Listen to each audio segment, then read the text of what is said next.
విక్రమార్క భేతాళ కథలు. విక్రమార్కుడికి భేతాళుడు మొదటి కథను ఈ విధంగా చెప్పటం మొదలుపెడతాడు.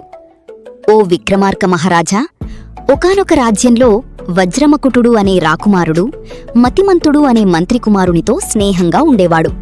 వీరొకరోజు అడవిలో వేటకు వెళ్లగా అక్కడికి విహారానికి వచ్చిన ఒక రాకుమారితో యువరాజు ప్రేమలో పడతాడు. ఆ తర్వాత రాకుమారి ఒక పద్మాన్ని తీసుకుని కళ్ళు హృదయం పైన ఉంచుకుని కొన్ని సైగలు చేసి వెళ్ళిపోతుంది.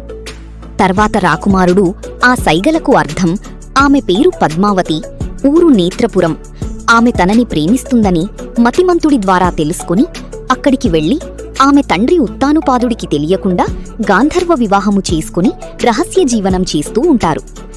రాకుమారుడు తనను కలుసుకోవడానికి మతిమంతుడి సహాయం తీసుకున్నాడని రాకుమారుని ద్వారా తెలుసుకున్న పద్మావతి వేగుల ద్వారా రహస్యంగా అతని వివరాలు సేకరించగా మతిమంతుడు రాకుమారుడి స్థానంలో రాజు కావాలని కుటిల స్నేహంతో ఉన్నాడని తెలుసుకుంటుంది.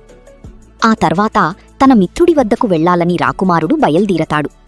రాకుమారుడికి మిత్రద్రోహం గురించి చెప్తే నమ్మడని, అతనికి చెప్పకుండా మతిమంతుణ్ణి చంపాలని, కొన్ని విషం కలిపిన పదార్థాలు అతనికి ఇవ్వమని, రాకుమారుణ్ణి తినద్దని చెప్తుంది. తన రాజ్యం చేరుకున్న రాకుమారుడు ఆ పదార్థాలని మతిమంతునికి ఇవ్వగా రాకుమారుణ్ణి కూడా తినమంటాడు. పద్మావతి తనని తినద్దని చెప్పిందని చెప్పగా అసలు విషయం తెలుసుకున్న అతి తెలివి మతిమంతుడు వాటిని ఒక కుక్కకు వెయ్యగా అది మరణిస్తుంది.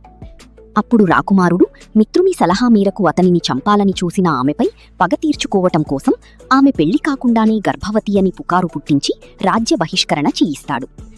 ఆ తర్వాత ఆమె తల్లిదండ్రులు పుత్రికాశోకంతో మరణిస్తారు. మొదటి కథను ఈ విధంగా ముగించిన భీతాళుడు ఒక ప్రశ్న అడుగుతాడు.